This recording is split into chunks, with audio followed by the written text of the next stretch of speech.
Hi everyone, welcome back to Been There Than That. My name is Carlos Melia. I'm here in San Francisco this week. We are right now in Castro in the village. I'm here with Paul Frentsos. He's the Executive Vice President for San Francisco Travel Association. And well, we're going to be talking a little bit about San Francisco, what's here for the gay community and the lesbians, and also, well, what's the upcoming events coming to the city. Good morning, Paul. How are you? Great. Good morning. Thank you for being here with us. Tell us a little bit about San Francisco. What do you guys do? I know you're a destination marketing company, so share with all the people what you guys do. So San Francisco Travel Association is a destination marketing organization. We were formerly known as the San Francisco Convention and Visitors Bureau, and we recently rebranded ourselves. So people understood that we really market the destination for all types of travelers. A lot of people in the past always thought we just focused on convention and the conventions that came into town, but really we focus a lot on tourism in general to the individual travelers or to group travel, as well as representing all the conventions and booking all the conventions into San Francisco every year. So as a destination marketing organization, we really want to try to focus on promoting San Francisco as one of the premier destinations in the world for all people to come to San Francisco. We have a specific segment, the gay and lesbian travel segment, that we put a lot of focus on. We even have a section on our website, sanfrancisco.travel/gay-travel, that specifically just mentions and talks about all the different activities that you can participate in, talks about the different neighborhoods, the Castro, South Market, things down by the Embarcadero that would appeal to the gay travelers, and then just things in general about San Francisco that you would have interest in, because there's just the typical iconic things to do in San Francisco, such as going to the Golden Gate Bridge to get your photo taken, going to Alcatraz and doing that stuff. But really, they're pretty amazing places. And I've lived here 10 years, and I still look at the Golden Gate Bridge and look at it and think, wow, that's so cool. I live in San Francisco. But that's primarily what we do as an organization, is really promoting all the businesses and all the tours, the attractions, the restaurants, the accommodations, anything related to travel. That's pretty much what we promote. Yeah, and I have to say that being here for a week, we've been eating and drinking our way out to the city. The restaurants are amazing. And I know that last night you had the San Francisco Chef event. What's exactly what? SF Chefs, it's hosted at Union Square every year. I believe it started August 1st on Monday, and tomorrow is the last day for the event. So it's a weekly event. It's a whole week-long event, and it promotes all the chefs of San Francisco, of all the premier restaurants all over the city. And there's different events every day related to it. You can go and try samplings of all the different foods that all the different restaurants have. The chefs of all the restaurants are there, so you actually get to meet the chefs from all the different restaurants. So it's a lot of fun. For gay travelers coming to the city, it's mainly people know the Castro area. Is the Castro considered to be the gay village, or they're expanding? Like, I think that the Mission is also part of the gay happening. Well, yeah, you know, right here at 18th and Castro, it's kind of the center, the epicenter of the gay community. Why is that? It's really, I think it's just always been the crossroads of the gay community, and there's definitely other neighborhoods within the city that have gay influence and a lot of appeal to the gay travelers. Polk Street was always the original area of San Francisco for the gay community, and it's been here in the Castro area for a while. South of Market is a big area as well. There's a lot of nightclubs and nightlife things to do down there. the Castro Theater is probably one of the biggest draws in the area. Landmarks everywhere. We've seen it all over. Everyone likes to have their picture taken Exactly. either with the Castro Theater in the background or the rainbow flag that's up there at the corner at Harvey Milk Plaza.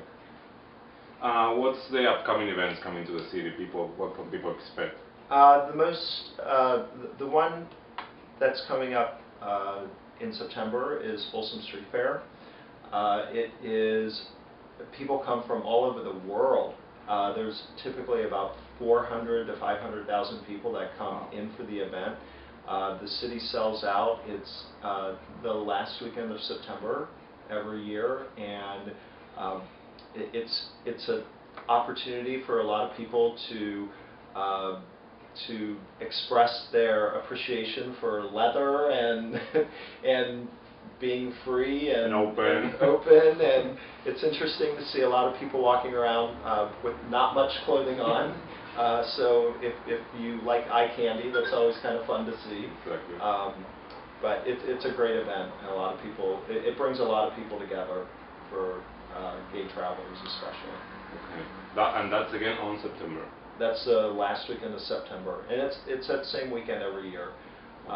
This past weekend, Dory Alley hosted their annual fair. And that's part of the Folsom Street group as well. I don't know. Oh, okay. I thought I read somewhere that it was the same group. It could be. It's very similar, but it's a little smaller. And it also happens around the area of Folsom. In South Market, yeah. Okay. That would be also like a gay hub of the city, Folsom area, and so it's a lot of entrepreneurs and associations and organizations based in that area. Yeah, in the South Market area, the Folsom Street area, definitely.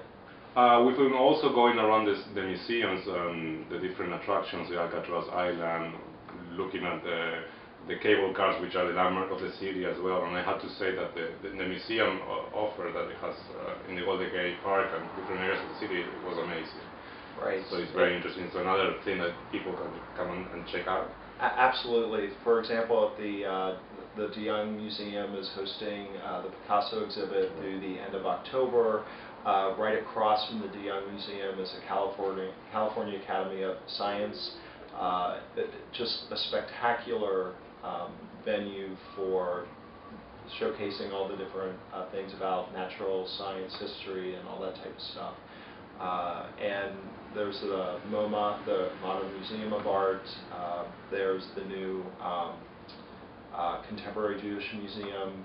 There's just so many different museums in the city that you can go to, and a lot of people, you can't get to all of them in one day. Right. There's the Palace of Legion of Honor. There's the Asian Art Museum. It's really spectacular. More things that you can do Yeah. fit in one week. I can't even remember them all. Just to finish, tell us 5 things that you would recommend people to coming to San Francisco they must see and do. Well, I think as a gay traveler, you have to come to the Castro. If you can go to a show at the Castro Theater, they have a tradition where an organist plays before the movie, and it's a very traditional thing, and it's fun to watch everyone get excited about that. So I would say you have to definitely come into the Castro area.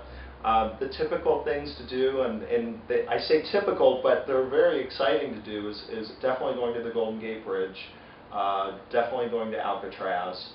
I would highly recommend that. If you can make a trip up to wine country and fit it into your schedule, it's always fun to do, either go to Sonoma or to Napa Valley, either one. I think going to a neighborhood like the Mission has a ton of great restaurants that people love to try. And I second that. I've been trying all that. Yeah. I don't think you can leave San Francisco when you're here visiting without gaining 10 pounds. No, I know. I have to pay my extra weight when I check into the airline again. But I think those are probably some of the must-see things, and definitely some of the museums that I mentioned, depending on what type of interest you have in art. Right, yeah, we were walking around the area of the Golden Gate Park, and we also heard about there is an adult cocktail every Thursday at the Dion Museum. That's at California Academy of Sciences. Okay. It's nightlife. It's every Thursday night, and it's a very fun event. I've been many times, and people have a great time, and they set up bars all over the inside of the museum, and you walk around and check out all the exhibits. And right now they have the giant anaconda snakes there, and that everyone wants to go see, and they're just enormous. It's kind of fun to go look at those as well. Okay, well, thank you so much for having us. We have an amazing week. We've been working with the San Francisco Travel Association, and they help us move around the city and see the different attractions. So thank you so much. You're welcome. We look forward to being in touch. We're going to put the links to the gate section and the microsite, and all the information is going to be in carlosmediablog.com. Thank you so much. Thank you, Paul. Thank you.